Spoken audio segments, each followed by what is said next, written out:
नमस्कार प्यारे विद्यार्थियों, आप सभी का फिर से हमारे जीनियस मैथ्स क्लासेस में हार्दिक स्वागत है।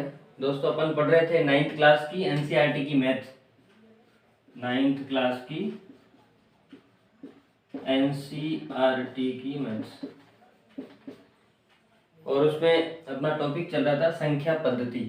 संख्या पद्धति में हमने संख्याओं के बारे में पढ़ा था। पहले सम संख्या पढ़ा, विषम संख्या पढ़ा, फिर हमने संख्याएं कौन कौन सी होती है वो पढ़ा। तो उसमें सबसे पहले आई थी प्राकृत संख्याएं जो 1 से स्टार्ट होती है। फिर आया पूर्ण संख्याएं जो 0 से स्टार्ट होती है। फिर हमने पढ़ा पूर्णांक संख्याएं, तो उनमें 0 के साथ साथ नेगेटिव नंबर्स भी होते हैं और पॉजिटिव नंबर्स भी होते हैं। फिर उसके बाद हमने पढ़ा परिमेय संख्याएं। क्या होती परिमेय संख्याएं कि जिन्हें हम p बटा q के रूप में लिख सकते हैं, और जहां पर p और q का मान क्या होता है, पूर्णांक होता है, लेकिन q की वैल्यू 0 नहीं हो सकती। ये हमने पढ़ा था। उसके बाद हमने एक एग्जाम्पल लिया था, एग्जाम्पल भी समझा था हमने। उसके बाद सेकंड जो एग्जाम्पल है वो ले रहा हूं मैं आज। सेकंड एग्जाम्पल क्या कह रहा है, देखिए कि 1 व 2 के बीच की 5 परिमेय संख्याएं ज्ञात कीजिए। क्या समझे? जो परिमेय संख्या 1 है और जो परिमेय संख्या 2 है, 1 व 2, इन दोनों के बीच में हमें 5 परिमेय संख्याएं और प्राप्त करनी है। वैसे इन दोनों के बीच में है तो बहुत सारी अनंत संख्याएं जिनको हम गिन भी नहीं सकते, मतलब अनंत संख्याएं। उनमें से केवल हमें कितनी निकालनी है? 5 संख्याएं निकालनी है। तो चलिए अपन देखते हैं कैसे निकालेंगे। इसको संख्या रेखा के माध्यम से समझना बड़ा ही आसान है। देखिए, ये मैंने संख्या रेखा बना ली। सपोज कीजिए कि इस संख्या रेखा पर यहाँ पे 1 है और यहाँ पे 2 है, ठीक। अब हम क्या करेंगे, सबसे पहले कि हम सबसे पहले प्राप्त करेंगे 1 और 2 के बीच वाली संख्या, यानी कि इन दोनों का सेंटर। तो क्या तरीका है कि सपोज कीजिए इसको हम r लिखते हैं, माना कि पहली संख्या r है और दूसरी संख्या s है। तो किसी भी प्रकार की जब दो संख्याएं r और s हो और उनके बीच की हमें परिमेय संख्या प्राप्त करनी हो, तो क्या तरीका है, r और s को हम जोड़ेंगे और क्या करेंगे, 2 का हम भाग लगा देंगे। तो ये हो जाएगी बीच की परिमेय संख्या। क्या हो जाएगी? बीच की परिमेय संख्या। किन्हीं भी दो संख्याओं के बीच में आप परिमेय संख्या प्राप्त कर सकते हो इस तरीके से। क्या तरीका है? r यानी कि पहली संख्या और s दूसरी संख्या, दोनों को प्लस करेंगे, जोड़ेंगे और 2 का भाग लगा देंगे। तो हमारा फॉर्मूला क्या बन गया कि किन्हीं भी दो संख्याओं के बीच की जो संख्या होती, कौन सी? परिमेय संख्या। तो बीच की परिमेय संख्या प्राप्त करने का क्या फॉर्मूला हो गया, r प्लस s अपॉन 2। तो देखिए हम 1 और 2 के बीच में निकालेंगे तो इसी फॉर्मूले का इस्तेमाल करो। r की वैल्यू 1 हो गई, यानी कि r के जगह हमने 1 रख दिया, फिर प्लस का तो प्लस ही हो गया, s की जगह हमने 2 रख दिया, बटा 2। तो कितना आ गया? 1 और 2 को जोड़ेंगे तो 3 और 3 के बटा में 2। सिंपल है, यह भी अपनी परिमेय संख्या। तो 1 और 2 के जस्ट बीच वाली जो संख्या होगी वो कितनी आ जाएगी यहाँ पे, और उस संख्या का मान हो जाएगा 3/2। आगे बात समझ? चलिए अब आगे बढ़ते हैं। जिस प्रकार से हमने 1 और 2 के बीच की इस संख्या को प्राप्त किया, सेम उसी तरीके से 1 और 3/2 इन दोनों के बीच की संख्या यहाँ प्राप्त कर लेंगे। सेम उसी तरीके से 3/2 और 2 इन दोनों के बीच की संख्या यहाँ प्राप्त कर लेंगे। फिर कहीं पे भी इन दोनों के बीच में यहाँ निकाल लो, चाहे इन दोनों के बीच में यहाँ निकाल लो, या फिर इन दोनों के बीच में यहाँ निकाल लो और फिर इन दोनों के बीच में यहाँ निकाल लो, या फिर यहाँ जो आएगी इन दोनों के बीच में यहाँ निकाल लो।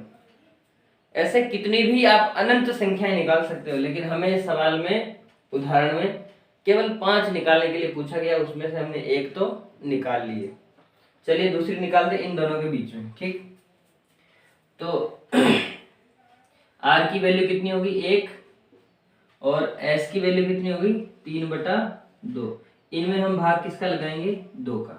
तो देखिए यहाँ से ध्यान से समझना, क्योंकि इधर तो पहले सिंपल संख्या थी, मतलब प्राकृत जैसी, तो हमने फटाफट से जोड़ दिया। लेकिन अब इधर क्या, ऑलरेडी एक बटा वाली भिन्न संख्या आ गई, इसे हम क्या भिन्न संख्या बोलते हैं, रैशनल नंबर है ना, परिमेय। तो इस भिन्न संख्या को कैसे जोड़ेंगे, इसमें एक में हमें जोड़ना है 3/2। देखिए क्या तरीका होता है, सिंपल सा है। जो बटा वाला जो अंश सॉरी हर होता है, ऊपर वाले को हम अंश पढ़ते हैं और बटा वाले को हर पढ़ते हैं, याद रखना।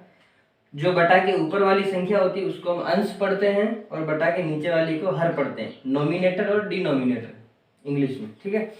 तो कैसे सॉल्व करेंगे इसको, ये जो 2 है बटा वाला, तो बटा वाली संख्या इधर गुणा होती है ऐसे तिरछी, तो किससे गुणा होगी, ये 2 किससे गुणा होगा, 1 से, तो 2 एकम 2 गुणा हो गया। अब 2 को 1 से गुणा कर लिया, अब इसमें हम ऐड करेंगे 3 को, तो 2 को 1 से गुणा किया, 2 एकम 2 और 2 में हमने जोड़ दिया 3, तो कितना हो गया, 2 और 3 5, ये क्या बन गया 5 बटा ये बटा 2 बन गया। तो ये पूरा मिलके क्या हो गया, 5/2 हो गया। और हमारा जो बड़ा वाला बटा था ये, इसके बटा में तो 2 है ही सही, यहाँ तक समझ में आ गया। दोबारा बताता हूँ कि बटा में जो 2 है वो ऐसे तिरछा गुणा होगा, तो 2 एकम 2 और इस 2 में हम जोड़ देंगे 3 को, तो 2 और 3 5, ये 5 हो गया। और जो बटा में 2 था वापस से लिख दो उसको, ये वाला बटा ये रहा और ये वाला 2 ये रहा, आगे समझ में। चलिए अब क्या होगा सर, तो अब इसमें क्या होगा, देखिए ऊपर वाला जो 5 है ऐसा कैसे ही रह जाएगा, ये भी बटा में 2 है और ये भी बटा में 2 है, तो जब 2 बार बटा बटा एक साथ आ जाता है तो दोनों ही आपस में क्या हो जाते हैं, गुणा हो जाते हैं। तो ये वाला 2 इस 2 से गुणा होके कितना बन जाएगा, 2 दूनी 4, आया समझ में। ऊपर वाला जो बटा है उसको ऐसा ही रख दो, और ये भी बटा ये भी बटा, क्योंकि 5 के बटा में 2 है और उसी के ही बटा में फिर ये 2 है, तो इन दोनों को क्या करो, गुणा करो, 4 आ रहा है, तो हमने इनको 2 दूनी 4 किया, जोड़ा नहीं है, ध्यान रखना, 2 को 2 से मल्टीप्लाई किया है, गुणा किया है, तो 2 × 2 2 दूनी 4, ठीक। तो ये संख्या बन गई नई परिमेय हमारे पास 5/4। तो ये किन दोनों के बीच में निकाला था, इन दोनों के बीच में, तो इन दोनों के बीच में यहाँ आएगी और संख्या कौन सी हो जाएगी, 5/4, बड़ा इजी है। तो ऐसे ही आप इधर इनके बीच में निकाल सकते हो। चलिए ये मैं आपके लिए छोड़ रहा हूँ, ठीक है। चलिए इसको नहीं छोड़ता हूँ मैं, ये वाली छोड़ूंगा, 1 और 5/4 के बीच में ये निकालनी, ये आपको निकालनी है, निकाल के उसको कमेंट में आप आंसर देना कि यहाँ पे कौन सी संख्या आती है, ठीक है। अब इन दोनों के बीच की मैं बता देता हूँ, तो इन दोनों के बीच की देखो कैसे निकालेंगे, 3/2 और 2, यानी कि पहली संख्या 3/2, फिर प्लस आ जाएगा दूसरी संख्या 2 और बटा में क्या आ जाएगा 2। सरल है। क्या तरीका था अपना, क्या फॉर्मूला है, पहली संख्या प्लस दूसरी संख्या बटा 2। तो पहली संख्या अपने पास है 3/2 और दूसरी संख्या अपने पास 2 और बटा में कर दिया अपन ने फॉर्मूले वाला 2, ठीक। कैसे सोल्व करेंगे इसको, सेम वही तरीका है जैसे अभी अपन ने यहाँ करा था कि बटा वाली संख्या ऐसे तिरछी गुणा होगी और इसको फिर अपन जोड़ देंगे, तो वही कंडीशन यहाँ लगेगी, क्योंकि एक भिन्न संख्या है उसमें एक प्राकृत संख्या जुड़ रही है। तो देखिए 2 किससे गुणा होगा, 2 से, तो 2 × 2 4 और 4 में जोड़ लेंगे 3 को, कितना हो गया 7। फिर से देखिए बटा वाले 2 को ऊपर वाले 2 से गुणा करेंगे, तो 2 × 2 4 और 4 में हम जोड़ लेंगे 3, तो 4 और 3 कितना हो गया 7। और ये बटा वाला 2, ये वाला सॉरी ये बटा वाला 2 ये, और ये वाला जो अपना बड़ा बटा था ये, उसके बटा में भी कितना है 2। तो ये वाली कंडीशन बन गई। इसको आगे कैसे सॉल्व करेंगे कि ऊपर वाला ऊपर रह जाएगा और ये वाला बटा दोनों जो बटा है वो आपस में गुणा हो जाएंगे। तो चलिए क्या बनेगा यहाँ पे 7 तो 7 ही रह जाएगा, और ये वाला बटा 2 और ये वाला बटा 2, 2 × 2 कितना हो जाएगा 4। ध्यान रखना जोड़ा नहीं है, मैंने गुणा किया है, मल्टीप्लाई, 2 × 2 2 2 या 4, 2 दूनी 4, तो 7/4 7/4 क्या बन गया 7/4। इन दोनों के बीच की संख्या क्या आ गई 7/4, या फिर इंग्लिश में आप बोलोगे इसको 7/4। इजी है, बड़ा इजी है।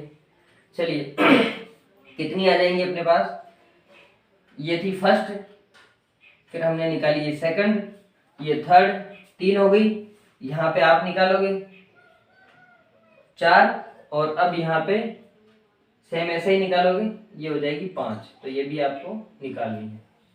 तो आपके लिए 2 ऑप्शन हो गए, मतलब 2 सवाल आपके लिए छोड़ा हूँ, एक यहाँ वाली और एक यहाँ वाली, ये दोनों ही संख्याएं आपको निकाल के और कमेंट सेक्शन में पोस्ट करनी है, ठीक है। तो चलिए मिलते हैं अपन अगले वीडियो में। आज की क्लास यहीं पे मैं समाप्त करूँगा, थोड़ी व्यस्तता के कारण, क्योंकि मैं कल भी थोड़ा बिजी था, तो कल मैं क्लास आपको दे नहीं पाया, इसके लिए माफ़ी चाहूँगा। आगे से अपनी क्लास कंटिन्यू रहेगी, मेरा जो 1-2 दिन का काम था वो ख़त्म हो चुका है। तो चलिए दोस्तों मिलते हैं अगले वीडियो में, तब तक के लिए थैंक यू, जय हिंद, शुक्रिया।